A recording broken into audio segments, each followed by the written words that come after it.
kipato kizuri. Anataka kuangalia kabla hajala dawa kila kitu chake kiko kwenye hali gani, na baada ya kula dawa kila kitu kiko kwenye hali gani. Sasa huyu ana kipato na anauelewa. Kwenye damu kunatakiwa kuangaliwe vikiwa vitu vichache viangaliwe vitu 15.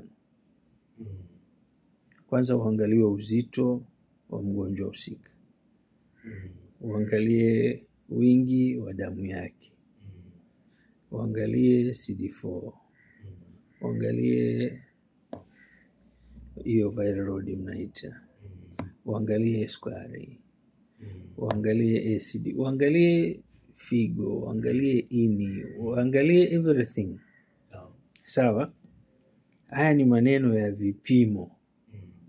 Alafu yanakuja maneno kama hayo unasema wewe.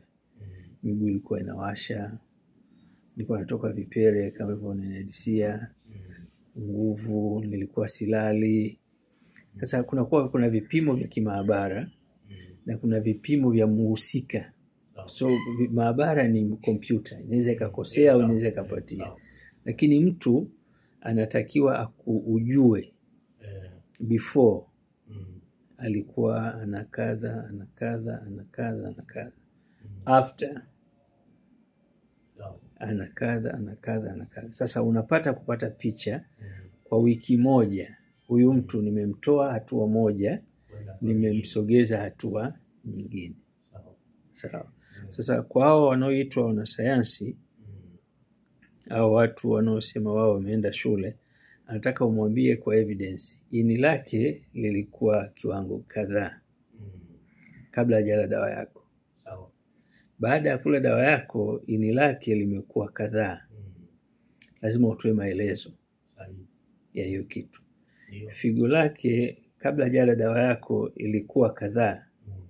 Baada ya kula dawa yako liko kadhaa. Kwa lazima upime figo before na after.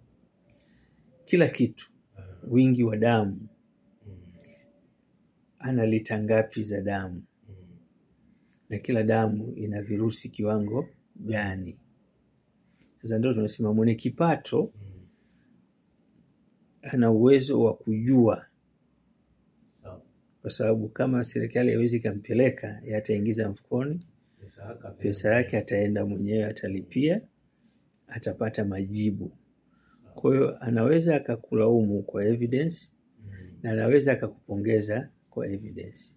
Lakini kwa nchi za Afrika ni ngumu kwa sababu raia wengi kipato chao ni kidogo. Kwa mfano hiyo vipimo 4 tu mwaka ulioisha ilikuwa inagharimu kwenye 500,000. Sasa ukienda kwenye vipimo takriban 15, maana yake unazungumzia takriban milioni 1 na kitu. Ni kinyume, yani umesha kama mshahara wako ni milioni 2, maana yake 3/4 ya mshahara wako umepeleka kwenye bajeti ya afya. Yani kitu hakiwezekani. Maana unahitajika ule kosa hela na kukosa watu wazuri wenye kuongoza ili waweze kuwasaidia watu ambao kipato chao ni rafiki.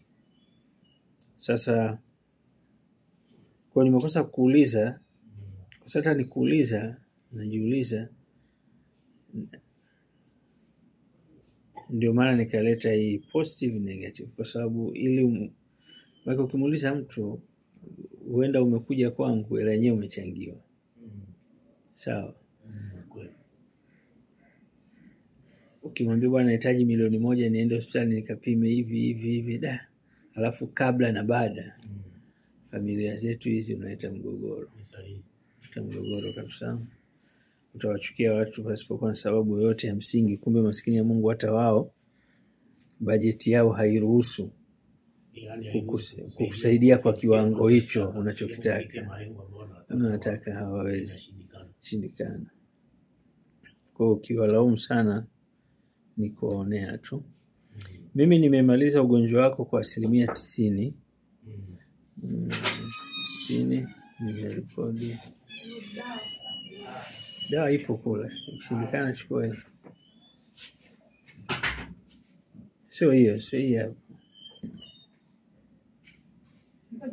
Kijiko kimoja tu nikwambia kidogo.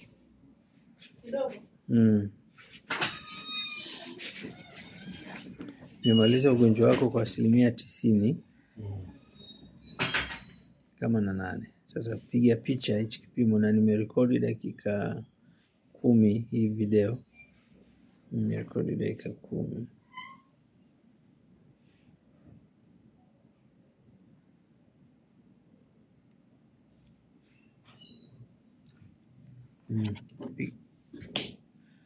Kama una simu ya picha